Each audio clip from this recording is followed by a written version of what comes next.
France 2, England 1. Toby, Cameron, what did you think of the game today? I thought England played well. I thought there were some adjustments that could have been made at halftime from Gareth Southgate. I thought Rashford should have come on at halftime. But I think they played well overall, actually. I think there were some decisions with the referee that could have gone our way but didn't. But you can't leave it to the referee's hands. You got to win the game. And I really believe we played well, to be honest. I thought we played well. I thought we controlled a lot of the possession.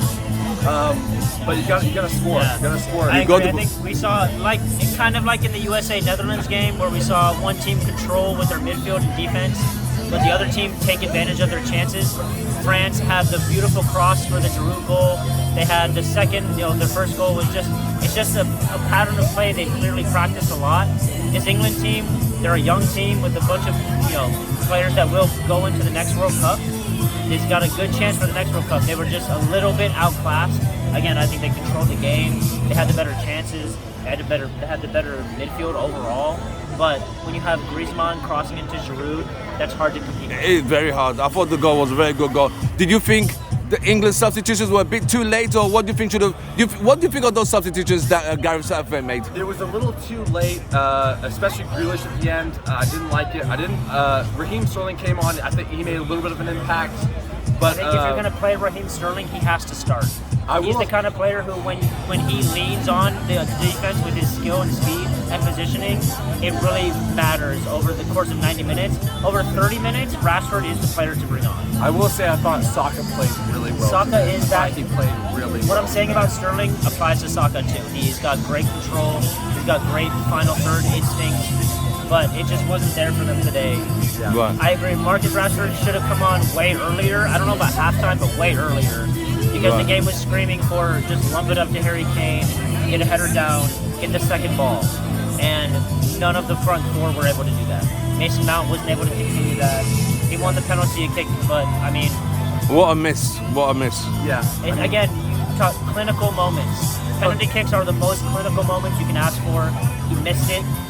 But I will say, if you want one player in the world taking a penalty kick, Harry Kane. I want Harry Kane to take When you have, when you have anybody in the world. Harry Kane and Hugo Lloris, when you have teammates taking back-to-back penalty kicks against each other, that's awkward. There's extra pressure. Right. Extra pressure. You have club captain versus club captain, right? Harry Kane would be the club captain for Tottenham if it wasn't for Hugo Lloris. And he didn't save it, but it's those mind games go into a penalty kick shootout or a penalty kick situation. Harry Kane, he made it the first time, lost the second. Right. Now that France as the holders are moving to the semi-finals, do you think they'll get past Morocco? I do. I think this game was the road to the finals. To be honest, I think these were the two best teams.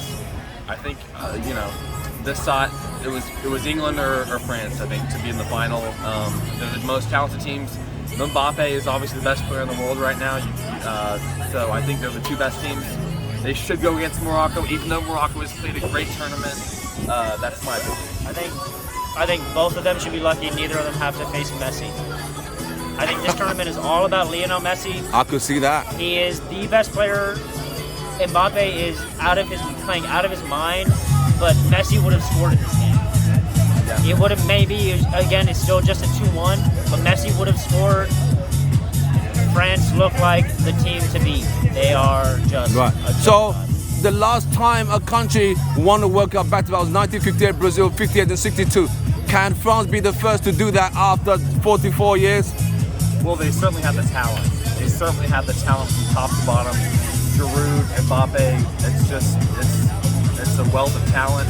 Yeah, I agree. They're playing well. Of course they can go back to that. Of course they can. Just like we can name them, but 44 years on, we can still name players from that Brazil team. I think we will be able to name players from this France team, just like you said. Now that USA is hosting the next one, what are USA's chances? What do you guys think of USA's chances in the next World Cup 2026? Well, they're a young team, so I think that it's only up from here.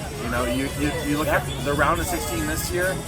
You got to shoot for quarters or semis for the next one. Quarters, I think if you get to the quarters, it's successful for the USA. Yeah. I think the next 4 years, we don't need to focus on qualifying. We need to focus on winning a round of 16 matchup. Yep. We have the talent to either win or get second in our group. It doesn't really matter. You have to be have the talent and the knowledge and the experience to win that matchup, no matter who you're up against. I think France showed that today. Even though England were as stout as you can ask for, they know how to win those games. Yep. Toby, Cameron, thank you very much for giving us time on our channel. We shall see you on the next one. Thank you very much. Thank you so much, guys.